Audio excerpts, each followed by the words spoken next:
Speedrunning is a classic staple of pretty much every video game. Seriously, if you know a game, no matter how obscure it may be, there's probably people trying to beat it really fast. And a 15-year-old MMO, Wizard101, is no exception. The first world of Wizard101 has its own speedrun category, and people have gotten really damn good at it, with the world record standing at 58 minutes and 37 seconds. Yeah, an MMO world beaten in under an hour. I will not be doing that today. In fact, I made sure to look up no information and no guides with one goal in mind. Don't get last. And this is easier said than done in a game like Wizard101, where every hit has a chance to fail whenever they're selected, all RNG. The time to beat is 1 hour and 41 minutes to carve myself a spot on the leaderboards that isn't a complete embarrassment. Let's see if we can do it. The first section started off fairly easy aside from a few obstacles. Rattlebones, the boss of the area, and this lady who stands by one of the main NPCs that I kept accidentally talking to. Oh, you're the wrong person! Get the fuck out of here! What are you doing right next to this guy? It's the game's fault, not me just leaving my teleport marker in a bad spot. Trust me, bro. Anyways, the first boss fight with Rattlebones is a big RNG fest. I don't have my 2-pip spell yet that allows me to one-shot him, so I have to pepper him and his minion down with 4 total spells, which means 4 chances to fizzle and lose time. And as you can see, yeah, lots of fizzles. That started my run off on a bad foot, but hey, there's still plenty of time left to make up for it. After doing some more tutorials and button mashing my spacebar like a game of domination on Mario Party 4, we move on to area number 2, Triton Avenue, a little bit behind. Fortunately though, I reached level 5 and trained the Scorpion spell, which is apparently really good. The spell's fast animation helps save time during fights, so accidental win for me. I just chose the school that everyone else on the leaderboard did. Now, Triton Avenue is the first area where one of this speedrun's few controllable factors come into play: traveling optimally. When it comes to traveling, you not only need to know where each quest will lead you to so you can place your marker in the right spot, but you also need to use the area's ingrained teleporters the right way. Each area has 3 teleporters strewn across it, along with a teleporter hub that all 3 of them warp back to, and I actually huge-brained this a bit by taking an optimal teleport route here. Normally this can be done easily with some prior research, but remember, I didn't do that. After stumbling ass backwards into a solid Triton Avenue, I just have to cap it off with a solid boss fight against the Harvest Lord. Now this should kill rotting fodder. We did hit, I think, yes, which is good. Scorpion about to gun this man down. Now we got the Harvest Lord in the building. All right, as long as I don't get killed, I don't think I will, because this guy has nerf damage from what I remember. And he fizzled too? No fizzle for me? Huge. I could have died probably there.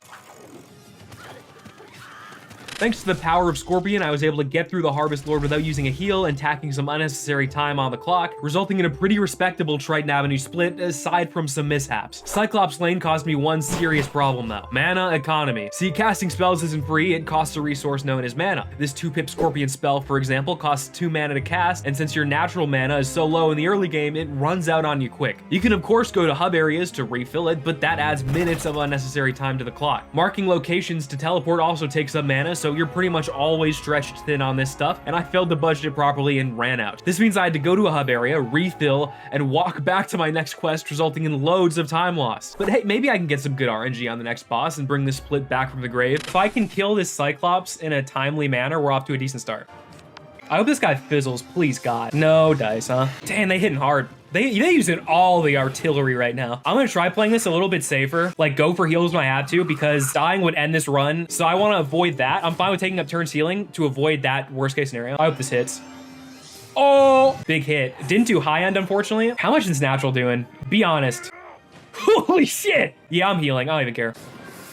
Nice fizzle. He's going idiot mode. I can hit him with one of these. Oh, I didn't even have to use the pet thing. That went smoother than I thought it would. That was a decent Achilles run. It wasn't perfect, nor enough to salvage this Cyclops Lane split, but we're still in the running to not be last, especially if we can get a good Firecat Alley, which up until the final boss, I did. My movement was on point, my TPs were good, except for one that I missed, but the Alicane boss fight gave me a bit of grief. I went second, had some unfortunate fizzles, and almost died, but in the end, I was able to clutch it out without wasting time on a heal. Diamond hands we always hold. A good Firecat Alley run to get me back on track to beating the time I set out to best, 1 hour and 41 minutes. Wizard City and the speedrun ends with 2 back-to-back boss fights, with the first one being pretty easy and the second one being pretty easy to lose. The first boss, Falgaze, actually did almost kill me and end the run, but I was able to put him away in swift fashion. With 1 hour and 25 minutes on the clock, it all came down to the final boss. Win, and I beat the bottom 2 records while cementing my temporary legacy as the 8th best speedrunner in Wizard101 history. Lose, and I live in shame as the worst player to ever put spells in a deck. I would love to go first, at least in this one. Hey, not bad. I'll just double shield, I guess. Fire shield's gonna get some use. Not a lot from that fire elf, but some. All right, let's just go for a 2 Scorpion guaranteed kill now. Yep, this guy's going down as long as I can hit. I haven't fizzled recently, so I'm kind of due, which is why I'm nervous about this fizzling. Please hit, please. I knew it. I fucking knew it. I knew the time I needed it most. He passed. He passed. I don't have another one in my hand. But I have the ghoul for this moment. I put this in my TC in case I needed it. Oh, what a strat. Call me a great philosopher of our current era. That's some clutch gaming. I'm just going to troll. I'm just gonna troll. And I'm gonna fizzle again, but that's fine, whatever. All right, I'm gonna Scarab, and then I might heal, because he could still like do some crazy storm cells that do a lot of damage, I think. Or like these two. Yeah, these hurt a lot. Nice. I like that he used that a lot here. All his pips are gone into a shield. I might not even need to heal. This is really lame, because he's gonna heal now. That sucks. And now he's definitely not in 1 pip range. Oh, that's a high-end Scarab. Firecat? There's a chance this kills. There's a chance this kills. Oh, low end, you fucker! I hope you die! Where are we at health-wise here? Oh, I gotta go for the imp. If it fizzles, I could die this turn. He passed. He passed. He passed. He passed. No way it fizzles twice in a row, surely.